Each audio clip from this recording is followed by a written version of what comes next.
Acts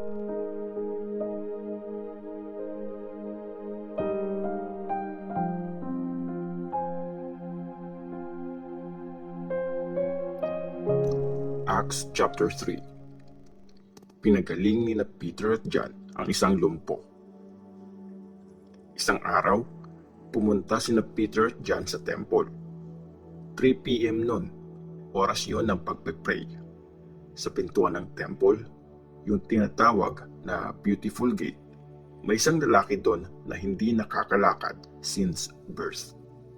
Araw-araw, dinadala siya sa tabi ng pinto para mamalimos sa mga taong pumapasok sa temple.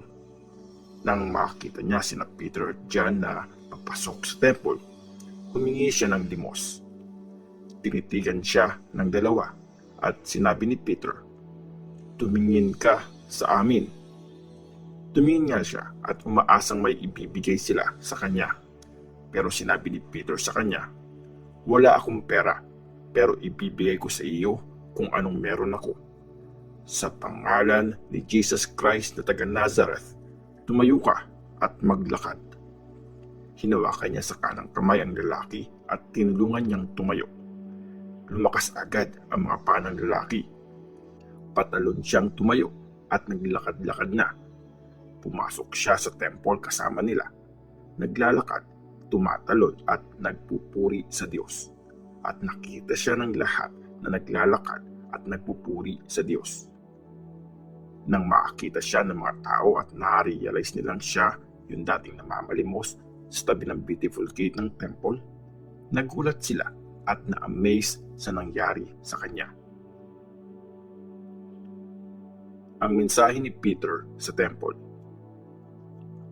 Habang nakahawak ang lalaki kina Peter at John at nandun sila sa lugar na tinatawag na Solomon's Porch, nagtakbuhan ang mga tao papalapit sa kanila dahil bilib na bilib sila sa nangyari.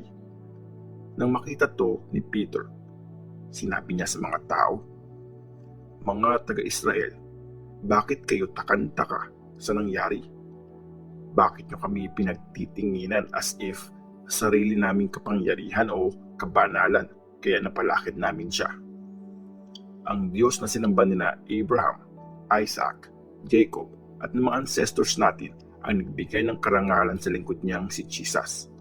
Pero dinala niyo siya at nireject sa harap ni Pilate, kahit na nagdesisyon na si Pilate na palayain siya. Nireject niyo ang banal at matuwid.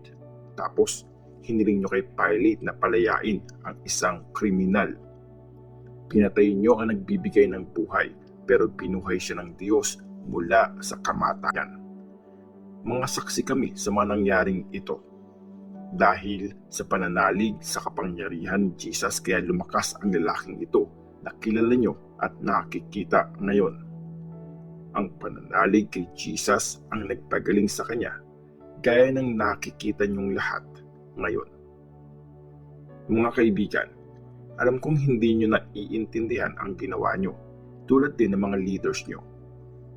Sinabi na ng Diyos dati pa sa mga prophets na papahirapan ng Christ, at nangyari yun sa ganitong paraan. Magsisi na kayo ngayon at bumalik sa Diyos para patawarin niya ang mga kasalanan nyo at ma-experience nyo ang bagong lakas na galing sa Panginoon at ipapadala niya si Jesus, ang Christ na pinili niya para sa inyo.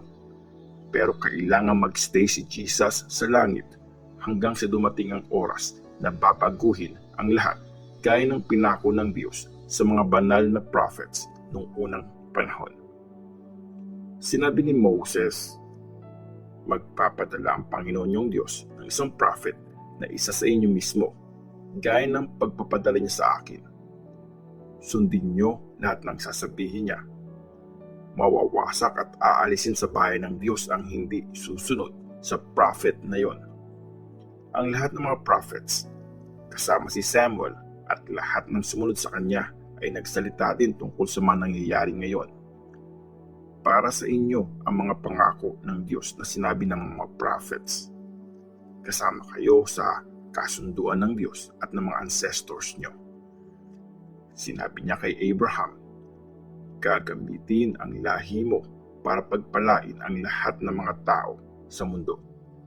Kaya sa inyo unang pinadala ng Diyos ang lingkod na pinili niya para i-bless niya kayo at tulungan ang bawat isa sa inyo na tumalikod sa mga kasalanan niyo.